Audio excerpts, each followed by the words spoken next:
નમસ્કાર મિત્રો, આદર્શ ઓનલાઈન એજ્યુકેશનમાં હું અક્ષર સોની આપ સૌનું હાર્દિક સ્વાગત કરું છું. આપણે પેપર નંબર 7 અને 8 મોક ટેસ્ટના જે છે એનું આપણે આમાં સોલ્યુશન જોવાના છીએ. ચાલુ કરીએ. પહેલો question, a seller marks his good at 30% above their cost price but allows 15% discount for cash payment.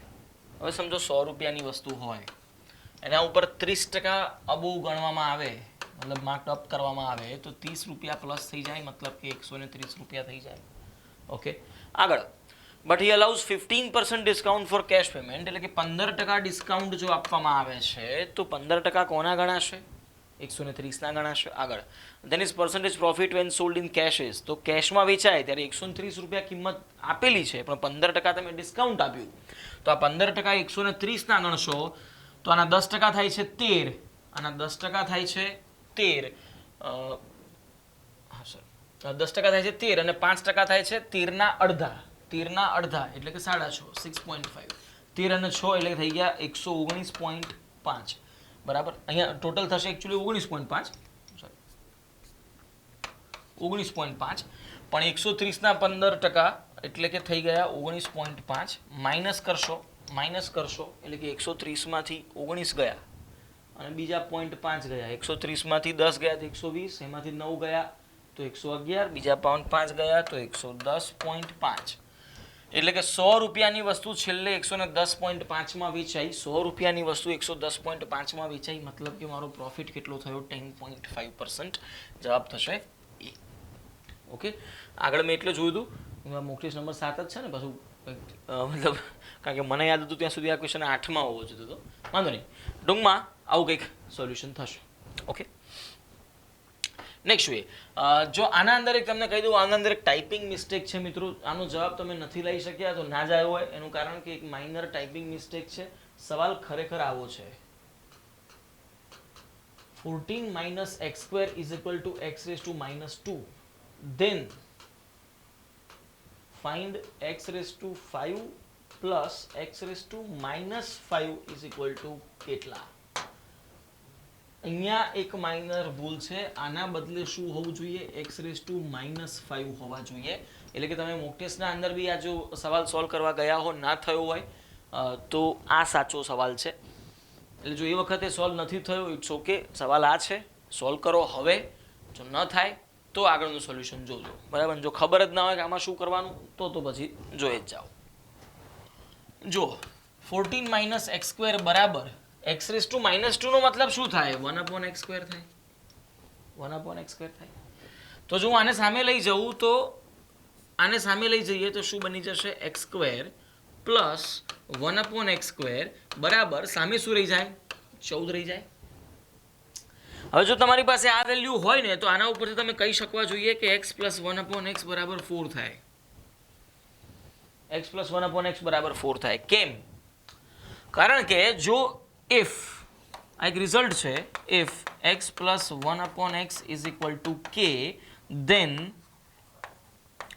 x square plus 1/x square is equal to k square minus 2, k square minus 2, અને x cube plus 1/x cube is equal to k cube minus 3k. આ બે રિઝલ્ટને યાદ રાખવાના છે. હવે આ ક્યાંથી આવે છે એની માથાકૂટમાં હવે પડી એટલું બધું આપણી પાસે સમય નથી.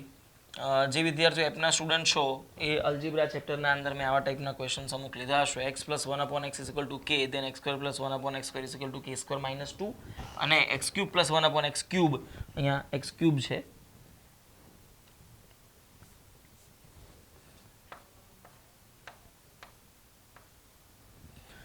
x cube plus 1/x cube is equal to k cube minus 3k, બરાબર. આટલું રિઝલ્ટ જો યાદ રાખો છો તો એના ઉપરથી તમે આ બધા જ સવાલોને આ બધા જ ટાઈપને સોલ્વ કરી શકો છો. તમારે બેસિકલી આ ફોર્મેટ દેખાઈ જાય એટલે આ જ ફોર્મ્યુલાઓ લાગતી હોય એ વસ્તુ સમજી લેવાની છે. જો અહીંયા માઇનસ આવતું હોય તો સામે આ નિશાનીઓ પણ બદલાઈ જશે, બરાબર. આ પ્લસ છે તો અહીંયા માઇનસ છે, પ્લસ છે તો માઇનસ છે, તો અહીંયા માઇનસ હશે તો સામે પણ એ પ્રમાણે નિશાનીઓ બદલાશે. જો અહીંયા વેલ્યુ માઇનસ હશે તો બધું ટૂંકમાં આ જે મેં લખી છે માત્ર આ શરત માટે સાચું છે. માઇનસ હોય તો પછી એની અલગ ફોર્મ્યુલાસ હોય. તો જુઓ, હવે મારી પાસે જો આ ફોર્મ્યુલા તમે સમજો છો કે x સ્ક્વેર પ્લસ 1/x સ્ક્વેરની વેલ્યુ k સ્ક્વેર માઇનસ 2 થઈને આવી હોય, તો જો 14ની વેલ્યુ છે તો એ k સ્ક્વેર માઇનસ 2 થઈને આવી છે. તો +2 કરો તો કેટલા થઈ જાય? 16 થઈ જાય. 16 થઈ જાય, બરાબર. એનો મતલબ કે હું એમ કહી શકું કે આ 16 - 2 એટલે કે 14 થશે. 16 - 2 એટલે કે 14 થશે. તો 16 એ કોનો વર્ગ છે? 4 નો વર્ગ છે. એટલે કે k ની વેલ્યુ મારા માટે કેટલી બનશે? 4. જો તો જ સેટ થાય ને. 4 નો વર્ગ 16, 4 નો વર્ગ 16 - 2 14, એ જ સેટ થઈ શકે છે, બરાબર. એટલે કે હું આના ઉપરથી આ k ની વેલ્યુ 4 છે એવું કહી શકું. એટલે કે x + 1/x બરાબર કેટલા છે? 4 છે. ઓકે, હવે જો મારી પાસે આ કિંમત છે, મારે શોધવી આવી કઈ કિંમત છે, તો x5 + 1/x5 આવું થઈ શકે. x5 + 1/x5 આવું કંઈક શોધવું છે મારે, બરાબર. મારે આ ફોર્મેટ જોઈએ છે. હવે આ ફોર્મેટ ડાયરેક્ટ જવું ને, આની પણ ફોર્મ્યુલા હોય છે, બરાબર. ગમે તેટલી ઘાતની બધી અલગ અલગ ફોર્મ્યુલા હોય, પણ જો તમને આ બે ફોર્મ્યુલાઓ ખબર છે તો એના પછી તમે બધી જ કિંમતો મોટી ભાગે બનાવી શકશો. તમારે બીજી કોઈ ગોખવાની જરૂર નથી. કઈ રીતે બનાવી શકાય? તો સમજો, જો આને આવી રીતે લખું, x² + 1/x² into x³ + 1/x³.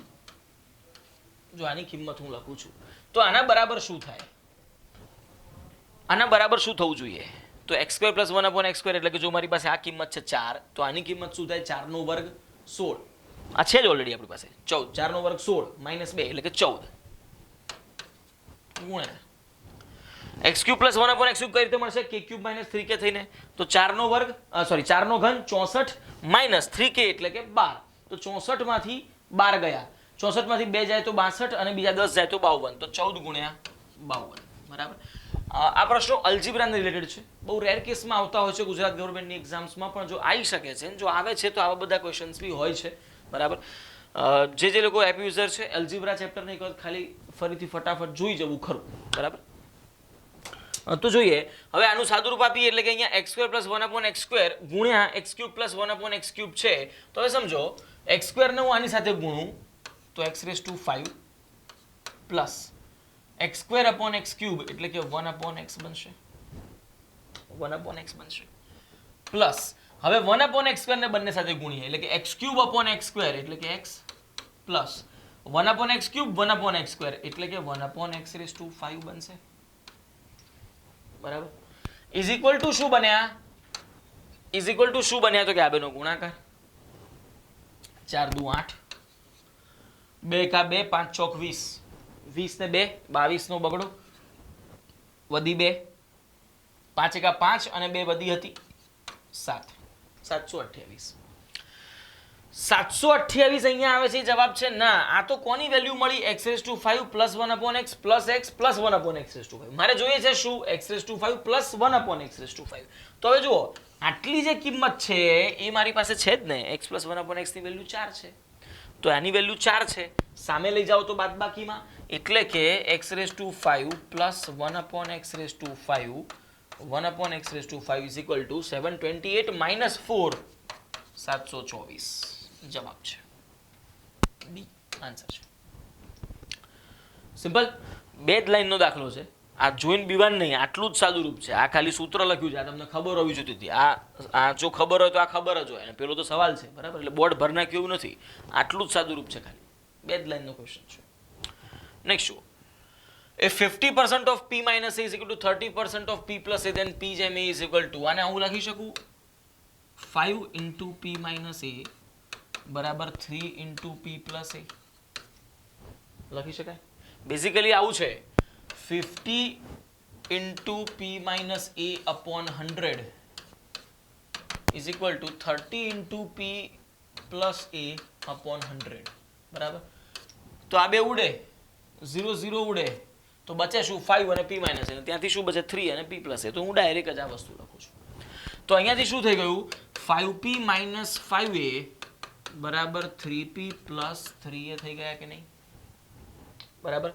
તો p એક સાઈડ, a એક સાઈડ. તો p એક સાઈડ લાવો તો 5p અને 3p આમ લાયા તો માઇનસ એટલે કે 2p is equal two 5a સામે ગયા તો 3a + 5a એટલે કે 8a. મારે જોઈએ છે શું? p જેમ a એટલે કે p/a ફોર્મેટ સેટ કરવાનું. તો p/a કરીએ, એ છેદમાં આયા તો બચે શું? 8/2 એટલે કે 2 થી ભાગ ચાલે તો આ 4/1 લખાય. તો આન્સર થઈ ગયો મારો 4 જેમ 1.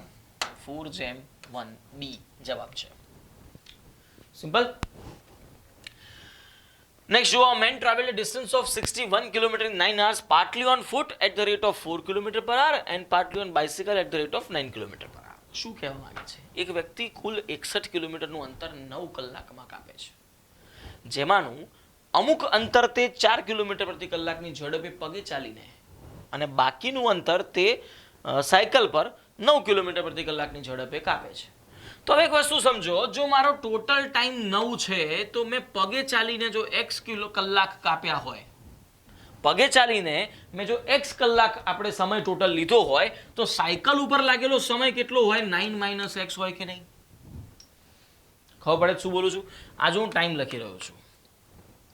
જો અહીંયા મારા x કલાક થયા હોય તો અહીંયા 9 - x કલાક થયા હોય, અને અહીંયા આગળ મારી સ્પીડ કેટલી છે? સ્પીડ કેટલી છે? પગે ચાલીને જાય છે ત્યારે સ્પીડ છે 4 કિલોમીટર પ્રતિ કલાક, અને બાઇસિકલ પર જાય છે ત્યારે એની સ્પીડ છે 9 કિલોમીટર પ્રતિ કલાક.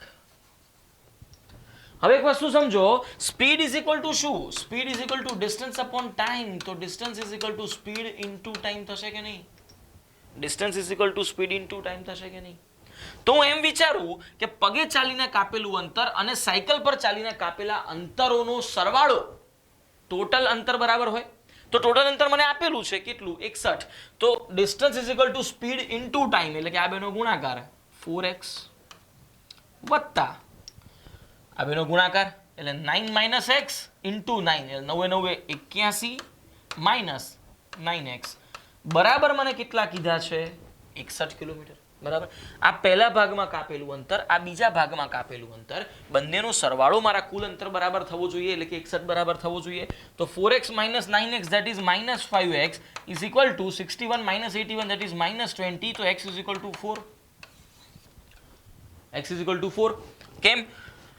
માઇનસ માઇનસ કેન્સલ, 5 ચોક 20, મતલબ કે x ની વેલ્યુ મળી ગઈ 4, અને x ની વેલ્યુ જો 4 છે, x ની વેલ્યુ જો 4 છે તો મને આ કિંમત મળી ગઈ, આ બી મળી ગઈ. હવે પૂછ્યું શું છે?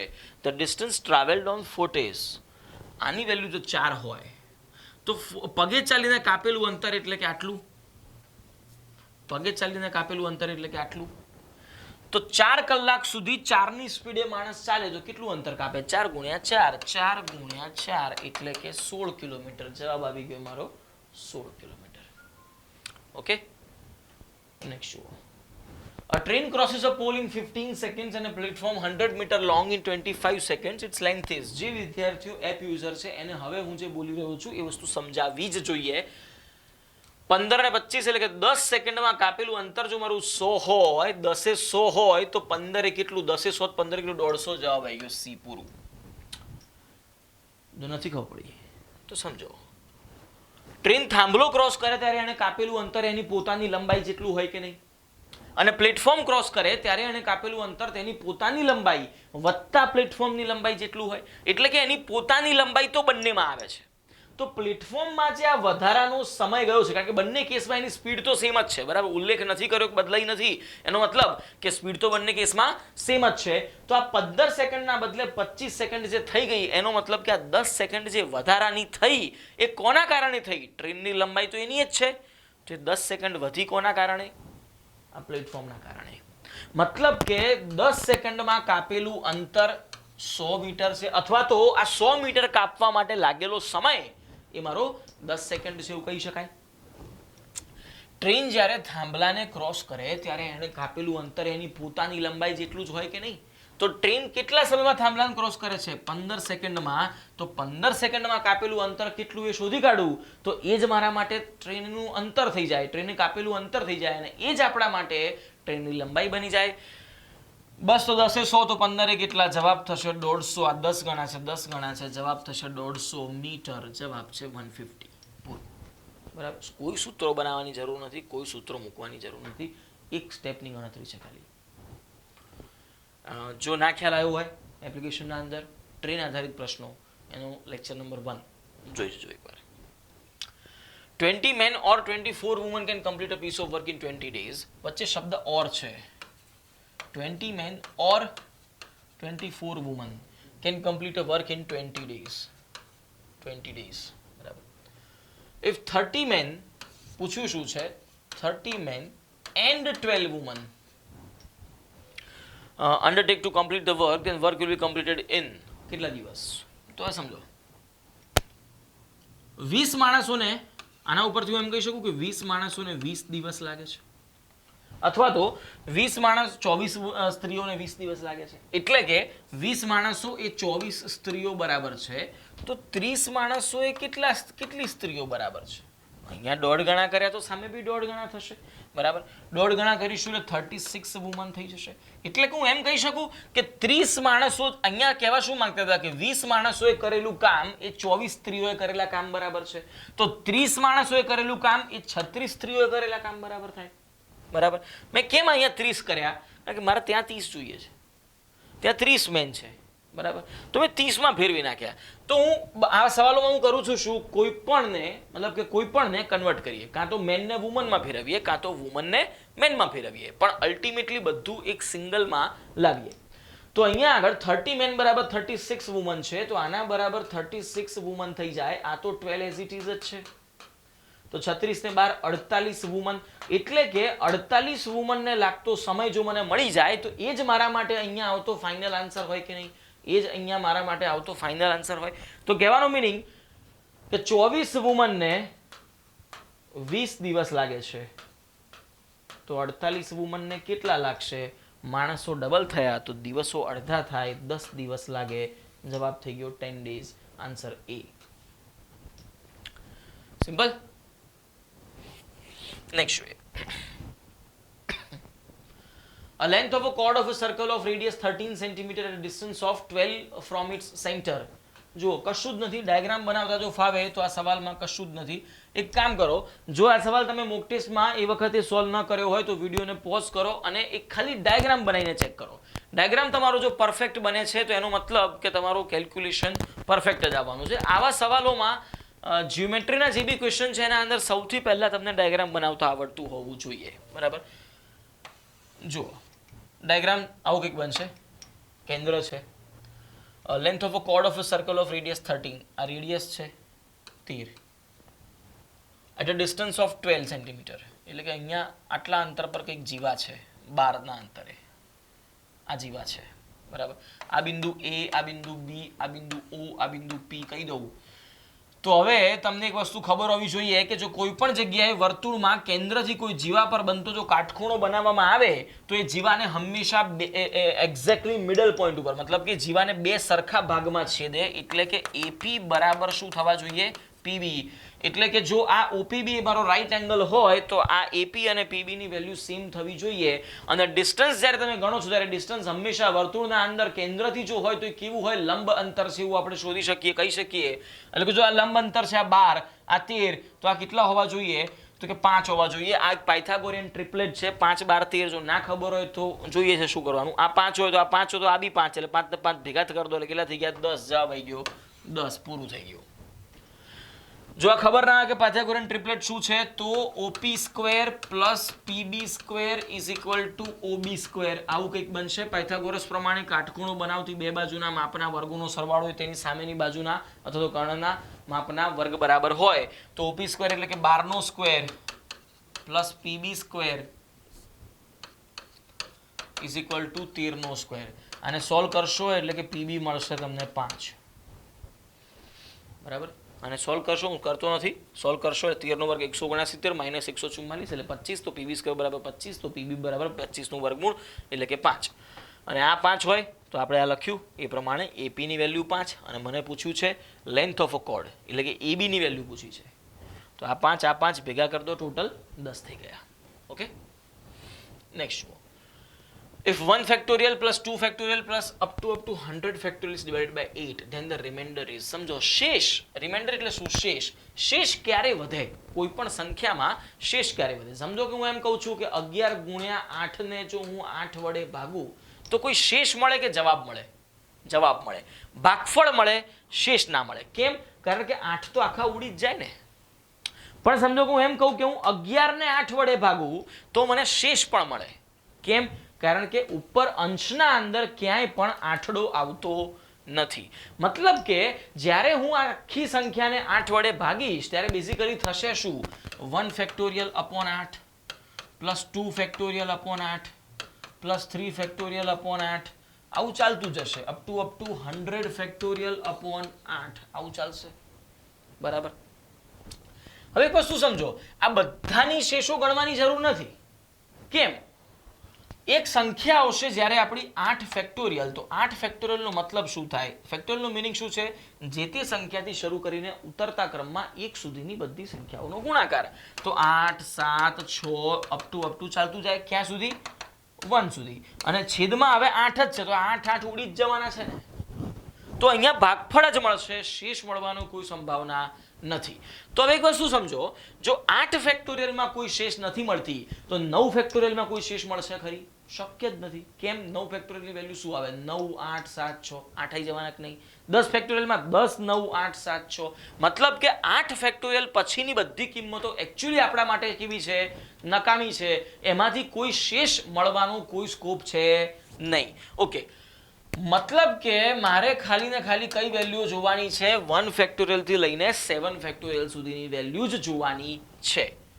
1 factorial 2 factorial 3 factorial 4 factorial 5 factorial 6 factorial 7 factorial. હવે એક વસ્તુ સમજો, 8 બને કઈ રીતે? 4 અને 2 ના ગુણાકારથી બનશે. 4 અને 2 ના ગુણાકારથી બનશે. તો 7 ફેક્ટોરિયલની વેલ્યુ જો તમે લખશો એ શું લખશો? 7 6 5 4 3 2 1 છેદમાં 8. તો હવે અહીંયા બી શેષ મળશે 8 જ હોય એવું જરૂરી થોડું છે. આ 4 દુ 8 થઈ જાય કે નહીં? તો આ ઉડી જાય કે નહીં? બરાબર, 4 દુ 8 થઈ જાય મતલબ ઉડી જાય. મતલબ કે 7 ફેક્ટોરિયલના અંદર બી 4 અને 2 તો આવી જ જવાના છે ને. તો આ સંખ્યા બી આપણા માટે કેવી છે? નકામી. 6 ના અંદર બી 6 5 4 3 2 આવી જ ગયું. 5 4 3 2 આવી જ જાય છે. 4 3 2 આવી જ જાય છે. તો આ બધી સંખ્યાઓ પણ રિમાઇન્ડર શોધતી વખતે આપણા માટે કેવી છે? યુઝલેસ. 3 ફેક્ટોરિયલની વેલ્યુ કેટલી છે? 6. 2 ફેક્ટોરિયલની વેલ્યુ કેટલી છે? 2. અને 1 ફેક્ટોરિયલની વેલ્યુ કેટલી છે? 1. ખરેખર આ જ સંખ્યાઓ અંશમાં એવી બનશે કે જેના અંદર આઠડો ક્યાંય આવતો નથી. તો હવે ખાલી આટલી જ સંખ્યાઓનો સરવાળો કરો. 6 ને 8 ને 9 એટલે કે 9/8 જ્યારે કરીએ તો મને શેષ જે મળે એ જ મારા આખા આ સરવાળાના ડિવાઈડ બાય 8 કરવાથી મળતી શેષ બરાબર હોય. કારણ કે બીજે ક્યાંય તો શેષ આવી જ નથી. તો આવી ક્યાંથી? અહીંયાથી જ. અને પછી બધે +0 0 0 0 શેષ ચાલતી જશે. તો બસ આટલો જ. 9/8 કરો એટલે શેષ કેટલી બચે? 1 બચે. જવાબ થઈ જશે 1. 9/8 કરશું એટલે બેઝિકલી આવું 8 1 8 બચ્યા કેટલા? 1. આ મારો જવાબ છે. બરાબર, સમજાય છે શું થઈ રહ્યું છે? શેષ ક્યાંથી બચી શકે છે બસ એટલું જ વિચાર. The last digit of 3/40 is last digit of 3/40. 40 એ 4 વડે ભગાય એવી સંખ્યા છે. 40 એ 4 વડે કમ્પ્લીટલી ડિવિઝિબલ સંખ્યા છે. તો 4 ઘાતમાં આવતી સંખ્યા, 3 ની 4 ઘાતમાં આવતી સંખ્યા વિચારો લાસ્ટ ડિજિટ તરીકે. 3 ની 1 ઘાત 3 થાય, એનો 3 ગણાય એટલે કે 9, એટલે કે વર્ગમાં કરો તો 9. 9 તરી 27 નો 7, 7 તરી 21 નો 1, એટલે કે જવાબ 1. સોરી, એટલે કે જવાબ 1. જો ખબર ના પડી હોય કે આ બધું શું થઈ ગયું જીવનમાં, નંબર સિસ્ટમ સંખ્યા પદ્ધતિ ચેપ્ટર જે મેં ભણાયેલું છે એના અંદર મેં આવા ટાઈપના ક્વેશ્ચન લીધા છે. ડીવાયએસઓ, એસટીઆઈ, પીઆઈ ક્લાસ 1 2 આનો કોઈ પણ કોર્સ હશે તમારી પાસે તો એના અંદર મેં આ ટાઈપના ક્વેશ્ચન્સ ઘણા બધા લીધેલા છે. એમાં એના બધા જ વેરિએશન ભણાયેલા છે. ઓકે, જોઈ જજો એકવાર. જો 30 men can repair a road in 18 days. They are joined by 6 more workers. Now the road can be repaired in 30 માણસોને કોઈ કામ કરતા 18 દિવસ લાગે છે. જો 6 માણસો બીજા આવી જાય એટલે કે 36 માણસો થઈ ગયા. 6 બીજા આયા એટલે પહેલાના તો છે જ ને, પહેલાના થોડા જતા રહે છે. તો હવે 36 માણસો તો કેટલા દિવસ લાગે? સિમ્પલ. 83 નહીં મૂકવાની, નહીં તો ખોટું થશે. શું? આ બંનેનો ગુણાકાર બરાબર આ બંનેનો ગુણાકાર, એટલે કે 30 ગુણ્યા 18 બરાબર 36 ગુણ્યા ક્વેશ્ચન માર્ક 18 દુ ને 36, 2 થી ઉડે 15. તો આન્સર થઈ જશે question mark is equal to what? 15. Answer થઈ જશે 15. 15 દિવસ જવાબ છે. ઓકે, એના પછીની મોક ટેસ્ટ નંબર 8 જો હજી આપી ના હોય તો વિડીયો પોઝ કરી દો અથવા તો બંધ કરી દો. પહેલા મોક ટેસ્ટ આપો, પછી આના ઉપર આવજો. જો આપી દીધી છે તો જોઈએ solution. A, B and C can complete a piece of work in 12, 24 and 36 days respectively. In how many days will they together complete the same work? બહુ જ easy question છે, અતિશય easy સવાલ છે. A ને 12 દિવસ, B ને 24 દિવસ, C ને 36 દિવસ. ત્રણેય ભેગા થાય છે, it means A plus B plus C થાય છે, તો કેટલા દિવસ લાગે? એક કામના દિવસ છે. 12, 24, 36 લસા લઈ લો 72. તો 72 કામ કરવા માટે લાગતા દિવસોની વાત કરીએ, એટલે 72 દિવસમાં થઈ શકતું કામ પકડીએ. 12 દિવસમાં એક કામ, તો 72 દિવસમાં 6 કામ. 24 દિવસમાં એક કામ, તો 72 24 તરી 72 થાય, 36 તો 72 થાય. ટોટલ થઈને 11 કામ થઈ ગયા. આવા સવાલોમાં બે જ જગ્યાએ ભૂલ થાય. આપણે એપમાં ભણેલા છીએ કે જ્યારે તમે અહીંયા પૂછ્યું શું છે કે ભાઈ એમને ટોટલ થઈને લાગતો સમયનું કામ પૂછ્યું છે, બરાબર. તો અહીંયા થશે શું? 72 ભાગ્યા 11 કરવાના આવશે. 72 ભાગ્યા 11, 72 ભાગ્યા 11 કરીશું, 72 ડિવાઇડ બાય 11, એટલે કે 11 6 66, બચી ગયા કેટલા? 6, તો 6/11. બે જ જગ્યાએ ભૂલ થાય. એક તમે આ સંખ્યા ખોટી ધારી લો અને બીજી આ નંબર્સ ખોટા ધારી લો, બરાબર. પછી કશું આમાં ભૂલ થવાની સ્કોપ જ નથી. તો 6 ઇન્ટીજર 6/11 એ મારો જવાબ બની જશે. બહુ જ સહેલો ક્વેશ્ચન છે, આવડ્યો જ હોવો જોઈએ, બરાબર. અને જો આ સવાલ તમે ના કરી શક્યા હો તો સમજવું કે તમને ટાઈમ એન્ડ વર્કમાં બહુ જ તકલીફ છે અને આ ચેપ્ટરમાંથી 1 માર્ક હશે ને હશે, બરાબર. તો વ્યવસ્થિત તમારે કરી નાખવું પડશે. નેક્સ્ટ જુઓ, the selling price of a video game is ₹740 and the discount allowed is 7.5%, then the marked price of the video game is. Selling price એટલે શું? માર્કડ પ્રાઇસ જે બી હોય એમાંથી ડિસ્કાઉન્ટ કાપ્યા પછીની કિંમત એટલે શું? સેલિંગ પ્રાઇસ, બરાબર. માર્કડ પ્રાઇસમાંથી ડિસ્કાઉન્ટને માઇનસ કરો પછી જે બચી જાય એને આપણે કહીએ છીએ સેલિંગ પ્રાઇસ. અને સેલિંગ પ્રાઇસ મને આપેલી છે 740 and the discount allowed is 7.5%. then selling price is what? 100% જો કિંમત છે માર્કડ પ્રાઇસની તો એમાંથી 7.5% ડિસ્કાઉન્ટ ગયું તો બચ્યા કેટલા? 100 માંથી 7 ગયા એટલે 93, બીજા 0.5 ગયા એટલે 92.5. તો 92.5% એ આપણે એકચ્યુઅલી માર્કડ પ્રાઇસના વેલ્યુ લીધી હશે. મતલબ 100% જો માર્કડ પ્રાઇસ છે તો એમાંથી 7.5 ડિસ્કાઉન્ટ આપ્યું તો બચ્યા કેટલા? 92.5%. તો માર્કડ પ્રાઇસના 92.5% વેલ્યુ જ્યારે લેવામાં આવે છે ત્યારે એ 740 બરાબર છે, બરાબર. then the market price is equal to what? 100. તો 100% is equal to કેટલા? તો 100 ગુણ્યા 740 ભાગ્યા 925. હવે છેદમાં 92.5 ના બદલે 925 લખ્યા એટલે કે છેદમાં 10 આવશે, તો છેદનો છેદ અંશમાં જતો રહેશે, તો ઉપર 10 આવી જશે, બરાબર.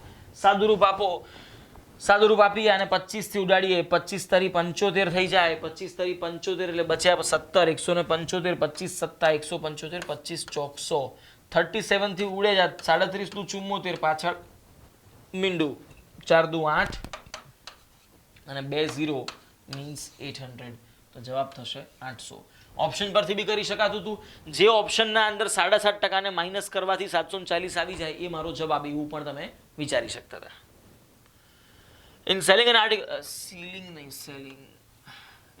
article, the single discount equivalent to two successive discounts of 25% and 5%. 100 રૂપિયા જો કોઈ વસ્તુની કિંમત છે તો 25% ડિસ્કાઉન્ટ આપો, મતલબ કે 25 માઇનસ થાય છે તો બચશે કેટલા? 75 બચશે, 75 બચશે. અને હવે જો 5% ફરીથી ડિસ્કાઉન્ટ આપવામાં આવે છે તો આ 5% ડિસ્કાઉન્ટ કોનું ગણાશે? 7.5 નું ગણાશે. 7.5 ના 10% ગણો તો 7.5 થાય, એના અડધા તો 7 ના અડધા 3.5 અને 5 ના અડધા 0.25, તો 3.75 આટલું ડિસ્કાઉન્ટ આપવામાં આવ્યું છે, બરાબર. હવે મને પૂછ્યું શું છે? Single equivalent discount. તો સિંગલ ઇક્વિવેલન્ટ ડિસ્કાઉન્ટ એટલે હવે અહીંયાથી બાદબાકી કરવાની જરૂર નથી, બાદબાકી કરવાની જરૂર જ નથી. અહીંયાથી 25 ડિસ્કાઉન્ટ, અહીંયાથી 3.75 ડિસ્કાઉન્ટ, તો ટોટલ ડિસ્કાઉન્ટ કેટલું છે એ શોધી કાઢો. એ જ કોના બરાબર હોય? સિંગલ ઇક્વિવેલન્ટ ડિસ્કાઉન્ટ બરાબર. તો 25 ને 3 28.75 જવાબ આવી ગયો, 28.75. જો તમે આ બાદબાકી તમે આ ના સમજતા હો તો બાદ કરો. 75 માંથી 3 ગયા 72, એમાંથી બીજા 0.75 ગયા એટલે 71.25 આવે. પછી 100 માંથી 71.25 બાદ કરો એટલે પાછા આ જ આવે 28.75. પણ હવે આ એક બાદબાકી પછી બીજી બાદબાકી, બે બાદબાકીઓ કરવી એના કરતા એક સરવાળો કરવો વધારે સહેલો પડે. ઓકે, ગમે તે કરશો જવાબ આ જ આવશે 28.75. નેક્સ્ટ જોઈએ, to gain 8% after allowing a discount of 10%, by what percent cost price should be hiked in the list price. સમજો ટુ ગેઇન 8%, મતલબ કે માણસને 108% કિંમત મળવી જોઈએ. 108% કિંમત મળવી જોઈએ આફ્ટર અલાઉઇંગ અ ડિસ્કાઉન્ટ ઓફ 10%. મતલબ કે માર્ક્ડ પ્રાઇસ કંઈક હશે, માર્ક્ડ પ્રાઇસ કંઈક હશે, એના ઉપર 10% ડિસ્કાઉન્ટ આપ્યું, મતલબ કે માર્ક્ડ પ્રાઇસના 90%, છાપેલી કિંમતના 90% એ મૂળ કિંમતના 108% બરાબર છે એવું કહી શકાય. કહી શકાય કે 10%નું ડિસ્કાઉન્ટ તમે હંમેશા કોના ઉપર આપશો? માર્ક્ડ પ્રાઇસ ઉપર આપશો, છાપેલી કિંમત ઉપર આપશો. મતલબ કે તમે છાપેલી કિંમતના 90% લઈ રહ્યા છો અને ત્યારે તમને 8% નફો થઈ રહ્યો છે. 8% નફો એટલે 108% કિંમત. પણ આ 108% કોના હોય? મૂળ કિંમતના હોય. તો માર્ક્ડ પ્રાઇસના 90% ઇઝ ઇક્વલ ટુ કોસ્ટ પ્રાઇસના 108% એવું કહી શકાય. યસ કહી શકાય. આગળ by what percent cost price should be hiked in the list price. તો સમજો to gain 8% after allowing a discount of 10%. 90% ની વેલ્યુ જો 108 હોય તો 100% ની વેલ્યુ કેટલી મને મળી જાય કે નહીં? 100% ની વેલ્યુ મને મળી જાય કે નહીં? કેટલી થશે? તો કે 100 ગુણ્યા 108 બાય 90. કેમ? કારણ કે આપણને જે શરત જોઈએ છે એ જ મૂકી દીધી. તો એની જે 100% કિંમત હોય એ જ મારી એકચ્યુઅલ કિંમત હોય. તો 100% ની વેલ્યુ કેટલી એ શોધી કાઢો. બસ પતી ગયો છે સવાલ. 0 0 કેન્સલ.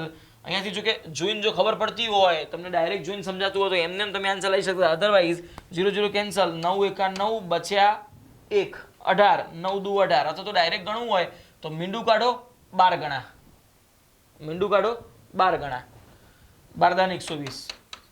સેમ વસ્તુ કેમ થશે? મીંડું કાઢો 10, એના 12 ગણા 120. તો 120% આયા. 120 શું આવ્યું? ટકા આવ્યા. આ જવાબ નથી. 120% નો મીનિંગ શું છે? કે મારે મૂળ કિંમતના 120% જેટલી કિંમત રાખવી પડે. મતલબ કે 100% ઉપર બીજા 20% રાખવા પડે. તો કેટલા ટકા કિંમત વધારવી પડે? 20% વધારવી પડે. તો મારો જવાબ થશે 20%. Simple. Two vessels A and B contain milk and water mixed in the ratio. અલગ અલગ રેશિયોમાં છે. The ratio in which this mixture should be mixed to form a new mixture containing half milk and half water. Mixture and allegation આ એક chapter હોય છે, એના અંદરથી આ પ્રશ્ન બનાવ્યો છે. જો પહેલાના અંદર મિલ્ક એન્ડ વોટરનો રેશિયો 4:3 માં છે અને બીજા વેસલમાં 2:3 માં છે. અને મારે બનાવવો એવો છે કે જેથી એ રેશિયો 1:1 નો બની જાય. તો સમજો આ મિલ્ક છે, આ વોટર છે, આ મિલ્ક છે, આ વોટર છે, આ મિલ્ક છે, આ વોટર છે. કોઈ બી એકની ગણતરી કરવી પડે. કાં તો બધામાંથી મિલ્ક મિલ્ક મિલ્ક ગણો, કાં તો બધામાંથી વોટર વોટર વોટર ગણો. જો હું બધામાંથી મિલ્ક મિલ્ક ખાલી ગણું છું તો અહીંયા 4 ભાગ મિલ્ક છે આઉટ ઓફ 7 પાર્ટ્સ. 4 ને 3 7. તો ટોટલ 7 માંથી 4 ભાગ દૂધ, એટલે કે હું આવું લખી શકું 4 માંથી 7 માંથી 4 ભાગ એટલે કે 4/7. અહીંયા 5 માંથી 2 ભાગ દૂધ છે તો આને 2/5 લખાશે કે નહીં? અને અહીંયા એકને એક 2 માંથી 1 ભાગ દૂધ છે એટલે કે 1/2 લખાશે કે નહીં? બરાબર. તો બસ મિક્સચર એલિગેશનમાં શું હોય? આ બેનો તફાવત અહીંયા લખવાનો, આ બેનો તફાવત અહીંયા લખવાનો. તો તફાવત એટલે શું થઈ જશે? 1/2 - 2/5 થશે. તફાવત એટલે મોટામાંથી નાની સંખ્યા બાદ કરવાની. તો આમાંથી આ સંખ્યા બાદ કરો, અહીંયા આવશે. અને આ બેમાંથી મોટી કઈ છે? તો કે 4/7. તો કે 4/7 - 1/2 થશે, એ અહીંયા આવશે. સાદું રૂપ આપીએ. અહીંયા છેદમાં 10 લસા. 10 લસા કરવા માટે 5 ગણા, તો ઉપર 5 ગણા એટલે કે 5 માઇનસ 2 ગણા એટલે કે 2 ગણા એટલે કે 4. અહીંયા લસા થશે 14. 14 કરવા 2 ગણા કર્યા તો 8. 7 ગણા કર્યા તો ઉપર બી 7 ગણા એટલે કે 7. 8 - 7. આ બંનેનો રેશિયો એ જ આપણા માટે જવાબ હોય. રેશિયો લઈએ 5 - 4 that is 1. તો 1/10 રેશિયો 1/14. સાદું રૂપ આપીએ એટલે કે શું બનશે? 14:10. બંને ક્રોસ થઈ જાય.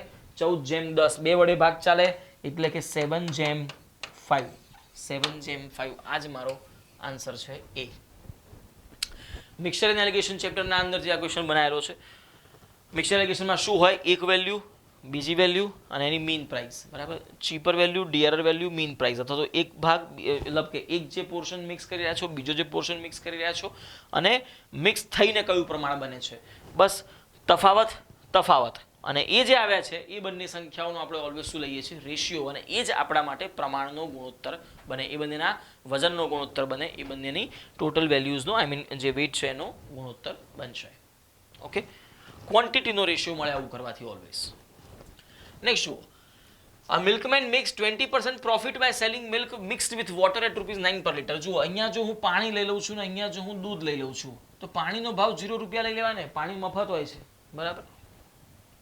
અને મિલ્કનો ભાવ શું છે? ₹9 પર લિટર છે. મેં હમણાં જ કીધું કે અહીંયા ચીપર વેલ્યુ, અહીંયા ડિયરર વેલ્યુ વચ્ચે શું હોય? મીન પ્રાઇસ હોય. મીન પ્રાઇસ મતલબ કે અહીંયા એની એકચ્યુઅલ પડતર કિંમત ટાઈપ આપણે લઈ શકીએ. તો ₹0 દૂધ છે, ₹9 આપણને મિલ્ક મળે છે, અને આગળ શું કહે છે કે milkman mix 20% profit by selling mix with water at ₹9 per litre. Sorry, cost price of 1 litre pure milk is ₹10. અહીંયા 10 છે, સોરી. મિલ્કની એકચ્યુઅલ મિલ્કની પ્યોર મિલ્કની કિંમત કેટલી છે? ₹10 છે. તો અહીંયા હું 10 લખીશ. આગળ જે આપણને 9 આપ્યા છે, 9 વચ્ચે લખાશે. વેચાણ કિંમત 9 છે તો વચ્ચે 9 લખવાના ના. 9 લખી નાખ્યા તો જવાબ ખોટો. જો 9 લખશો ને તો 1/9 આવશે, ઓપ્શનમાં જ નથી. કેમ આવું થાય છે? કારણ કે આ 9 કિંમત તો ક્યારે છે? 20% પ્રોફિટ થયા પછીની છે. 20% પ્રોફિટ એટલે કે 120%ની કિંમત જો 9 હોય તો 100%ની કિંમત કેટલી એ શોધી શકાય? 100 × 9 ભાગ્યા 120, 20 × 6 120, 20 × 5 100, 3 દુ 6, 3 તરી 9, 5 તરી 15 ભાગ્યા 2 એટલે કે 7.5. તો હું એમ કહી શકું કે એણે દૂધ અને પાણી એવા પ્રમાણમાં ભેગા કર્યા હશે કે જેથી ₹10 લિટર દૂધ મફતના ભાવે મળતું પાણી જો અંદર એટલા પ્રમાણમાં એડ કર્યું હશે કે જેથી એને દૂધ હવેથી 1 લિટર ₹7.5 પડી રહ્યું છે. આવું આપણે આના ઉપરથી કહી શકીએ. બસ તો હવે તો આપણે સમજ્યા ડિફરન્સ.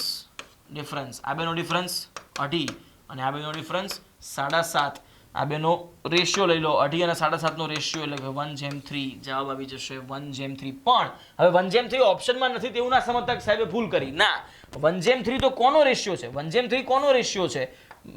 વોટર જેમ મિલ્કનો છે. કેમ? કારણ કે મેં ડાબી બાજુ વોટર લખ્યું, જમણી બાજુ મિલ્ક લખ્યું. તો વોટર જેમ મિલ્કનો રેશિયો જો કોઈ મને પૂછે તો 1/3 થાય. પૂછ્યો શેનો છે? એનો ratio of milk and water. પૂછ્યો શું છે? Milk and water. તો એ શું થશે? મિલ્ક જેમ વોટર. રેશિયો ઊંધો પૂછે તો જવાબ બી ઊંધો આવશે ને, 3:1. બરાબર, 3:1 આન્સર. સિમ્પલ. નેક્સ્ટ જોઈએ. The average of 4 consecutive even numbers is 15, then the second highest is 4 consecutive even numbers છે જેની એવરેજ છે 15. મતલબ કે અહીંયા 15 હશે. કન્સિક્યુટિવ સંખ્યાઓમાં એવરેજ ઓલવેઝ મિડલમાં હોય. તો અહીંયા 15 હોય તો આ સંખ્યા 14 હોય, તો આ સંખ્યા 16 હોય, તો આ સંખ્યા 18 હોય, આ સંખ્યા 12 હોય. શું કર્યું? ના ખબર પડતી હોય તો સમજવું કે તમે ગણિત કાં તો બહુ ખરાબ માણસ જોડે ભણ્યા છો, કાં તો જો મારી જોડે ભણ્યા છો તો તમે આજ સુધી બધું ગણિત ભૂલી ગયા છો. સતત સંખ્યાઓમાં, સતત એકી સંખ્યાઓમાં, સતત બેકી સંખ્યાઓમાં, ક્રમિક સંખ્યાઓમાં ક્રમિક અથવા તો સતત શબ્દ આવે મતલબ કે સરેરાશ હંમેશા મધ્યમાં હોય અને 15 મિડલમાં એટલે કે હવામાં. હા, હવામાં હોય, બરાબર. અને સતત બેકી સંખ્યાઓ છે તો આગળ પાછળ આવતી બેકી લખી 14 અને 16, પછી આવતી બેકી, આગળ આવતી બેકી, બરાબર. એક વસ્તુ સમજો કે આ બધા જ પેપરોમાં હું જે આ સોલ્યુશન કરાવી રહ્યો છું, તમને જો આમાં ખબર જ ના પડી હોય, આમાં ખબર જ ના પડી હોય તો એનો મતલબ સમજવો કે તમને આ કન્સેપ્ટો જ ખબર નથી અથવા તો તમે મારી જોડે ભણ્યા જ નથી, બરાબર. બાકી આ બધી વસ્તુઓ તમને આ બધી વસ્તુઓ તમને આવડવી જ જોઈએ. આમાં કશું અઘરું નથી. આમાં એક પણ દાખલો એવો નથી જે બહુ ખતરનાક લેવલનો લઈ લીધો હોય, બહુ ભયંકર ભણાવી દીધું હોય, કંઈ એવું કશું છે જ નહીં. કોઈ રોકેટ સાયન્સ નથી, બરાબર. 10મા ધોરણ સુધીનું ગણિત છે એટલે બહુ જ સહેલી વસ્તુઓ છે. પણ જો નથી આવડતી તો ઇટ મીન્સ કે તમારા કન્સેપ્ચ્યુઅલ ક્લિયરિટી હજી એટલી બધી નથી. અને જો આમાં તમને નથી આવડતું તો એક વસ્તુ હું તમને ગેરંટી સાથે કહું કે જો આમાં તમને તકલીફ પડી રહી છે તો એનો મતલબ કે મેન્સમાં તમારે બહુ પ્રોપર અને વ્યવસ્થિત ભણવાની જરૂર છે. આ કડવું સત્ય છે પણ સ્વીકારવું પડશે. કારણ કે પ્રિલિમ તો કદાચ મેથ્સને સ્કીપ કરીને બી પાસ થઈ જશો, પણ મેન્સના અંદર જો મેથ્સને સ્કીપ કર્યું તો પાસ થવાની સંભાવના 0% છે. એનું કારણ કે મેન્સના અંદર 20% પેપર ખાલી ગણિત ઉપર છે અને 50% પેપર ઇંગ્લિશ ઉપર છે. 70% પેપર તમારું ત્યાંથી જ બને છે. અને સાહેબ આજ સુધી કોઈ વ્યક્તિ એવો પેદા નથી થયો જેને ઇંગ્લિશમાં કહી દીધું કે 50 માર્કનું ઇંગ્લિશ છે ને મેં 50માંથી 50 લઈ દીધા. એવું શક્ય જ નથી. મેથ્સના અંદર હું તમને ગેરંટી સાથે કહી શકું છું કે 20માંથી 20 આવે. અને એમાં માર્ક કાપે ને તો આપણે કાયદેસર આરટીઆઈ કરીએ કે બોસ આ અડધો માર્ક તમે જે કાપ્યો એનું જસ્ટિફિકેશન આપો કે આ કેમ કાપ્યો. એના ઉપર કેસ કરી શકો ને એટલા મજબૂત તમને તૈયાર કરી દઈશ કે જ્યારે મીન્સની વાત હશે. પણ એના માટે મીન્સ આખું મારી જોડે ભણવું પડશે, બરાબર. આપણે કરવાના છીએ. હું પ્રયત્ન કરીશ પૂરો કે તમારી પ્રિલિમ પરીક્ષા પતે એના 1-2 દિવસમાં જ આપણે એનો કોર્સ શરૂ કરી દઈએ અને એનો પૂરો પ્રયત્ન કરીશ, બરાબર. આપણી યુટ્યુબ ચેનલ સાથે જોડાયેલા રહેજો. એના અંદર બધી જ અપડેટ્સ આવી જશે, તમને એમાંથી બધું મળી જશે. બેઝિકલી આના અંદર તમારે પૂછ્યું શું છે, સેકન્ડ હાઈએસ્ટ નંબર શું થશે, 16 થશે, એટલે કે ડી જવાબ થશે. બરાબર. મારો કહેવાનો પોઈન્ટ એ હતો કે મેથ્સમાં જો તકલીફ હોય તો મેઇન્સના તૈયારી કરવામાં પ્રિલિમનું રિઝલ્ટ આવે એની રાહ ના જોતા, નહીં તો પછી કશું નહીં થાય. બરાબર. ઇંગ્લિશ અને મેથ્સ જો આ બે સબ્જેક્ટ જેના કાચા, એ પછી આની મીન્સ કદી ક્લિયર નહીં કરી શકે. બરાબર. નેક્સ્ટ જુઓ. A man sells 2 chairs at rupees 120 each and by doing so gain 25% on one chair and loses 25% on the other. His loss on the whole in rupees. બહુ જ મસ્ત ક્વેશ્ચન છે, અતિશય જોરદાર ક્વેશ્ચન બનાવેલો છે. આજે 120 છે. A man sells 2 chairs at 120 each. એટલે કે શું કે આ 120 વેચાણ કિંમત છે. એક બાજુ તમે 25% નફો કર્યો અને બીજી બાજુ 25% નુકસાન કર્યું. 25% નફો કર્યો એનો મતલબ કે તમે જે પણ કઈ એની મૂળ કિંમત હશે એના 125% લીધા હશે, અને 25% નુકસાન કર્યું એનો મતલબ કે તમે મૂળ કિંમતના 75% કિંમત લીધી હશે. હવે જો 25% નફો કરો છો ત્યારે તમને 120 રૂપિયા મળી રહ્યા છે, અને 75% લો છો ત્યારે પણ 120 મળી રહ્યા છે, મતલબ 25% નુકસાન કરો છો ત્યારે. તો આ કેસમાં એની મૂળ કિંમત કેટલી અને આ કેસમાં એની મૂળ કિંમત કેટલી શોધી શકાય કે નહીં? સમજો છો કે આ જે 120 છે તો મારા માટે શું છે? સેલિંગ પ્રાઇસ છે. આ 120 તો શું છે? સેલિંગ પ્રાઇસ છે, વેચાણ કિંમત છે. 25% નફા વખતે 120 જો મારી વેચાણ કિંમત હોય તો 100% વસ્તુની કિંમત લેવામાં આવી હોત, મતલબ કે જે મૂળ કિંમત છે એની એ જ લેવામાં આવી હોત, તો મારી વેચાણ કિંમત કેટલી હોત? એટલે કે જો હું આ ગણતરી કરું છું તો જે અહીંયા મળશે એ મારી શું હશે? મૂળ કિંમત હશે. સેમ વે અહીંયા જે મળશે એ મારી શું હશે? મૂળ કિંમત હશે. તો સાદું રૂપ જ આપવાનું છે, બસ સિમ્પલ. 100 ગુણ્યા 120 ભાગ્યા 125, 20 થી ભાગ 25 થી ભાગ ચલાવી, 25 પંચા 25 ચોક, 5 થી ઉડાડો 24, 24 ચોક 96. તો આ 96 મારા માટે શું આવી ગઈ કહેવાય? Cost price. 100% કિંમત એટલે શું? Cost price. સેમ વે 100 ગુણ્યા 120 ભાગ્યા 75, 25 તારી 75, 25 ચોક 100, 3 થી ઉડાડો 40, 40 ચોક 160, મતલબ કે આ 160 મારી શું છે? કોસ્ટ પ્રાઇસ છે. હવે એક વસ્તુ સમજો, 96 રૂપિયાની વસ્તુ છે જેને 120 રૂપિયા વેચવામાં આવે તો એનો મતલબ કે 24 રૂપિયા નફો થયો હશે. 24 રૂપિયા નફો અથવા તો જેને આપણે કહી શકીએ 24 રૂપિયા પ્રોફિટ થયો હશે. અને આ બાજુ 160 ની વસ્તુ છે જેને 120 માં વેચવામાં આવી તો એનો મતલબ કે 40 રૂપિયા આપણને શું થયો છે? લોસ થયો છે. 40 રૂપિયા શું થયો છે? લોસ થયો છે. 24 રૂપિયાનો પ્રોફિટ છે અને 40 રૂપિયાનો લોસ છે. આ બેની એવરેજ કરો, મતલબ એવરેજ ઇન ધ સેન્સ કે ભાઈ આ બેને ભેગા કરો તો એક બાજુ 24 રૂપિયા કમાયા અને બીજી બાજુ 40 રૂપિયા ગુમાયા, તો ટોટલ થઈને તમે શું કર્યું? તો કે 16 રૂપિયા તમે લોસમાં છો. 16 રૂપીઝ લોસ છે, મતલબ કે બી મારો જવાબ બનશે. ઓકે, બહુ મસ્ત ક્વેશ્ચન છે. જો તમે આને પરીક્ષા મોક ટેસ્ટ વખતે મતલબ સોલ્વ કરતી વખતે જો આ ગણી નાખ્યો હોય, થઈ શક્યો હોય તો બહુ જ સારું કહેવાય. બહુ જ મસ્ત સવાલ હતો આ. A book vendor sold a book at a loss of 10%. Had he sold it for 108 more, then he would have earned a profit of 10%. સમજો કે મારી કોસ્ટ પ્રાઇસ છે 100%. શું કહે છે? આ બુકને સોલ્ડ એટ લોસ ઓફ 10%, મતલબ કે 90% પર વેચાઈ રહી છે કિંમત. 90% પર આ પુસ્તક વેચાઈ રહ્યું છે. શું કહે છે? Had he sold it for rupees 108 more, he would have earned a profit of 10%. મતલબ કે 110% નફો, આઈ મીન 110% કિંમત મળી ગઈ હોત. 10% નફાનો મતલબ શું થાય? 10% પ્રોફિટનો મતલબ શું થાય? એને મળેલી કિંમત 110% છે. તો આ 90% થી 10%નો જે વધારો છે કેટલા ટકાનો છે? તો કે 20% નું ઇન્ક્રીમેન્ટ આવ્યું છે. અને ક્યારે આવી જાય છે? જ્યારે માણસ 108 રૂપિયા વધારે લે છે. 108 રૂપિયા વધારે લે છે. તો એનો મતલબ હું એમ કહી શકું કે અહીંયાથી અહીંયા જવા માટે 20% વધારે છે, અહીંયાથી અહીંયા જવા માટે 108 રૂપિયા વધારે છે. તો આ બેની વેલ્યુ કેવી હોવી જોઈએ? સેમ હોવી જોઈએ. આ લખવાની જરૂર ના હોય, ખાલી સમજાવવા પૂરતું છે. તો સિમ્પલ 20%ની વેલ્યુ 108 રૂપિયા બરાબર હોય તો 100%ની વેલ્યુ કેટલી શોધી શકાય કે નહીં? 5 ગણા 5 ગણા 108 ના 5 ગણા 100 ના 5 ગણા 508 પંચા 40, 540 રૂપિયા. જવાબ આવી ગયો 540. બી આન્સર છે. Simple. Next way, last. A sells a cycle to B at a profit of 5%. B sells it to C at a profit of 10%. A, B, C ત્રણ જણા છે. ABC 3 જણા છે. A sells a cycle to B at a profit of 5%. સમજો કે અહીંયા 100 રૂપિયાની cycle હોય તો અહીંયા 105 રૂપિયાની થઈ જવી જોઈએ. આગળ B sells it to C at a profit of 10%. એટલે કે હવે આ ભાઈ 10% ના નફાએ વેચે તો જે હોય એમાં 10% વધે કે ઓરિજિનલમાં 10% વધે? આમાં 10% વધે. તો 105 ના 10% 10.5. 105 માં બીજા 10.5 ઉમેર દો એટલે કે 115.5. આગળ if C pays ₹2310 એટલે કે આને ચૂકવેલી કિંમત 2310 છે and the cost price of A એટલે કે 100 ની કિંમત જોઈએ છે. બસ તો પતી ગયું. 115.5 ની કિંમત જો મારી 2310 હોય તો 100 ની કિંમત કેટલી? તો 100 ગુણ્યા 2310 ભાગ્યા 115.5. આ પોઈન્ટ કાઢવો હોય